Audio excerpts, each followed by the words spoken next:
अस्सलामुअलैकुम। कैसे हैं आप सब? उम्मीद है आप सब ठीक ठाक होंगे, अपने घरों में खुशाबाद होंगे। अल्लाह ताला अपनी रहमतें बरकतें आपके घरों में नाजिल फरमाए। ब्लॉग का स्टार्ट करने से पहले मेरी आप लोगों से रिक्वेस्ट है कि मेरे चैनल को लाइक करें, सब्सक्राइब करें और अगर आपको मेरी वीडियो पसंद आती है तो इसे अपने फ्रेंड्स एंड फैमिली के साथ ज़रूर शेयर करें। मैं आज काफ़ी दिनों बाद ब्लॉग अपलोड कर रही हूँ। इसकी वजह ये थी कि मेरे कज़न्स की शादी थी और मैं उसमें बिज़ी थी।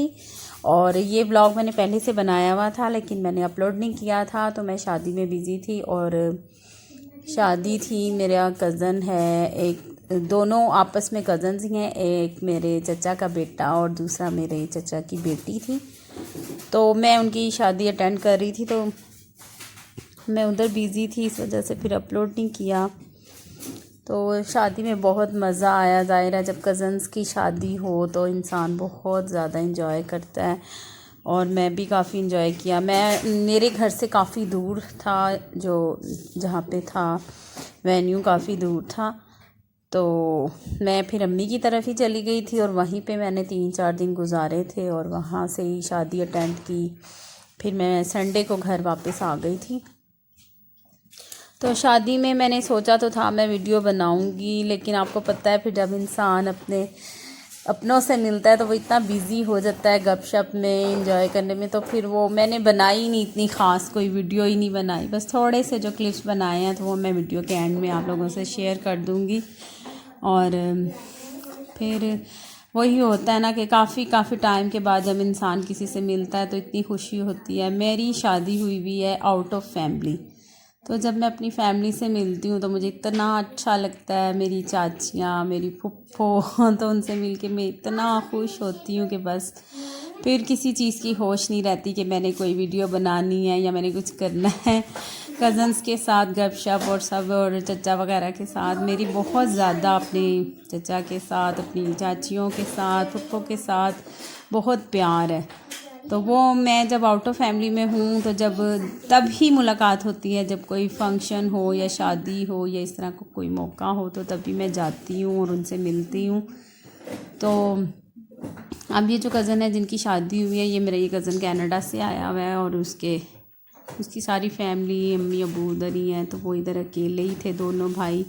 और फिर सारा फंक्शन, उसकी जो रस्में वगैरह थी वो सब इधर सब ने मिलजुल के की हैं। लेकिन फिर भी जो माँ बाप की कमी होती है वो कोई दूसरा नहीं पूरी कर सकता। खैर बहुत मज़ा आया था। अल्लाह ताला उन दोनों को खुशाबाद रखे और उनको आने वाली ज़िंदगी में ढेरों ढेर खुशियाँ दे। तो अब ये शाम को मैंने बना लिए थे चावल, तो सालन बनाया था जो मैंने एक दिन पहले मटरों का वो पड़ा हुआ था, तो एक दिन ही खाया जाता है, नेक्स्ट डे फिर बच्चे भी नहीं खाते, तो फिर मैंने उसमें चावल डाल लिए थे। तो मैं ज़रा बिज़ी थी, मैं तैयारी कर रही थी शादी की। कपड़े शपड़े मैंने एक दिन पहले ही पैक करके रख लिए थे। सर्दियों में शादी अटेंड करना आपको पता है कि कितना मुश्किल है। बच्चों को हर चीज़, गर्म कपड़े, हाई नेक्स, पजामे वगैरह सब कुछ रखना पड़ता है। तो वो फिर मैंने ना एक दिन पहले से ही तैयारी स्टार्ट कर दी थी। मैंने सारी चीज़ें पैक कर ली थी ताकि फिर मैंने डेली तो घर नहीं आना था ना शादी अटेंड करने के। मैं अम्मी की तरफ चली गई थी और अम्मी का घर और मेरा इधर से काफ़ी दूर है उनका घर, तो मतलब अगर मैं रोज़ाना आती जाती तो मुझे आने जाने के लिए कम से कम 1.5-2-2.5 घंटे चाहिए, क्योंकि शाम के टाइम ट्रैफिक इतनी होती है तो इंसान उसमें ही स्टक हो जाता है, ट्रैफिक में ही। क्योंकि फंक्शंस आजकल आपको पता है कि जल्दी शुरू हो जाते हैं, तो हॉल का जो टाइम है 9 बजे तक का होता है, तो कोशिश होती है कि 7 बजे बंदा पहुंच जाए। तो फर्स्ट डे जब मैंने इधर से जाना था उसी दिन मेहंदी का फंक्शन था और मेरे साथ इतनी ट्रबल हुई ये कि मैंने करीम बुक करवाई। तो करीम जो थी ना उस टाइम पे, यानी कि 6:30-7 तो इतनी दूर थी, मैं कि कंफर्म करते थे तो तकरीबन उसको हमारे तक पहुंचते पहुंचते आधा घंटा लग जाता। वो कैंसिल करके फिर एक और बुक करवाई, यानी मैं 6:30 रेडी थी और हम लोग 7:15 हमें गाड़ी बुक हुई और फिर उसके बाद मैं हॉल पहुंची हूँ तो मुझे 8 बज गए थे। 8 बज गए थे वहाँ पे पहुँचते पहुँचते। फिर हॉल से वापसी पे फिर मैं अम्मी की तरफ चली गई थी। फिर 3 दिन मैं उधर ही रही थी ताकि मैं, ये इतनी दूर से आने जाने का मसला होता है तो फिर अम्मी के घर से मैं उनके साथ ही चली जाती थी, अम्मी वगैरह के साथ। तो फिर इतना कोई इश्यू नहीं होता। फिर उधर से नज़दीक था, उनके घर से हॉल काफ़ी नज़दीक था। तो तीनों फंक्शन जो थे ना वो हॉल में ही थे, कज़न के, जो मेहंदी के, बारात के और वलीमे का भी। तो मैंने सिर्फ ना थोड़े थोड़े जो क्लिप्स बनाए हैं ना, मेहंदी के ही बनाए हैं। बाकी तीनों में तो मुझे वो अरूश अनाया के पास था मोबाइल, तो वो उन्होंने कोई अच्छी वीडियो नहीं बनाई ना कोई, फिर वो मैंने फिर अपलोड नहीं की। मैंने बस थोड़े से ये जो अपनी बच्चों की भी थोड़ी सी बनी हुई है, मैं वही अपलोड कर रही हूँ, क्योंकि फिर अच्छा नहीं लगता हम किसी की वीडियो बनाएं, हर बंदे को अच्छा नहीं लगता। मैं जब भी कहीं जाती हूँ ना, मैं मोबाइल नहीं लेके जाती। शॉपिंग पे भी जाऊँ तो बहुत कम मैं वीडियो बनाती हूँ। एक तो अपने आप को अच्छा फ़ील नहीं हो रहा होता, दूसरा मैं किसी फंक्शन में किसी की वीडियो बनाऊँ, दूसरों को नहीं अच्छा लग रहा होता। फिर किसी से बग़ैर पूछे हम लोग उन लोगों की वीडियो अपलोड नहीं कर सकते। हर बंदे की अपनी अपनी प्राइवेसी होती है, हमें उन चीज़ों का ख्याल रखना चाहिए। मेरे अपने बच्चे मुझे मना कर रहे होते हैं कि आप हमारी वीडियो ना बनाएं, तो फिर मैं किसी और की उनके बगैर इजाज़त के कैसे वो वीडियो बना के अपलोड कर सकती हूँ। खैर, हर किसी की अपनी अपनी प्राइवेसी होती है। तो मैंने ये शाम को चावल बनाए थे, जो मटर पुलाव बनाया है, उसके साथ फिर मैंने कबाब फ्राई कर लिए, क्योंकि मेरा बेटा जो है ना वो चावल पूरे एहतमाम के साथ खाता है, यानी कि उसके साथ रायता भी हो, सैलड भी हो, कबाब भी हो, तो फिर वो खाता है। तो फिर उसके लिए मुझे ये कुछ बनाना पड़ता है। बेटियाँ मेरी तो चावल इतने शौक़ से खाती ही नहीं है। मैंने चावल भी बनाए हैं, फिर उन दोनों ने रोटी खाई है, उन्होंने चावल नहीं खाए। उन्होंने कहा मम्मा हमने नहीं खाने चावल, हमें रोटी बना के दें। तो फिर मैंने उन दोनों को रोटी बना के दी थी, और मैंने और सामिर ने चावल खाए थे। और इनके पापा उस टाइम घर में नहीं थे, वो ऑफिस में थे।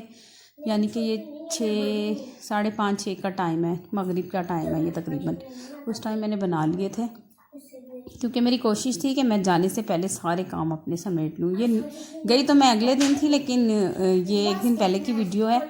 तो नेक्स्ट डे फिर मैंने उसके बाद कोई ब्लॉगिंग नहीं की, कोई वीडियो नहीं बनाई। खाना खाने के बाद फिर मैंने सोचा कि चले मैं आज ही कुछ ना कुछ तैयारी कर लूँ, ब्लीच वगैरह कर लूँ, पार्लर से हूँ। तो मैंने ब्लीच मैं घर में ही मोस्टली करती हूँ। जब मैं फेशियल करवाती हूँ तो फिर मैं पार्लर से करवा लेती हूँ।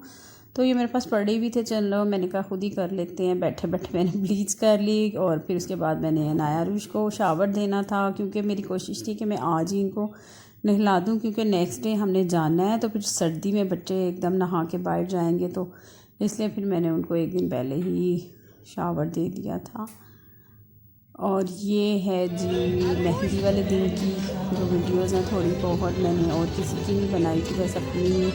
और ये अम्मी ने जो सूट पहना हुआ ये मैंने स्टिच किया था, तब मैंने दिखाया नहीं था आपको, वो भूल गई थी। तो मैंने भाई के हाथ कपड़े भिजवा दिए थे, तो मुझे याद नहीं रहा था फिर। तो ये थोड़ी सी ये मेरी मेहंदी का जो अरेंजमेंट किया बताऊँ उन्होंने, वो वीडियो दिखाई है आपको। और यहाँ पे मेरे हस्बैंड, मेरे दोनों भाई और सामने बैठा हुआ है, ये मेरे बड़े भाई हैं, ये मेरा छोटा भाई है जो दरमियान वाला है, और साथ मेरे हस्बैंड बैठे हैं। और बस बहुत अच्छा था मेहंदी का फंक्शन। अल्लाह हाफिज़।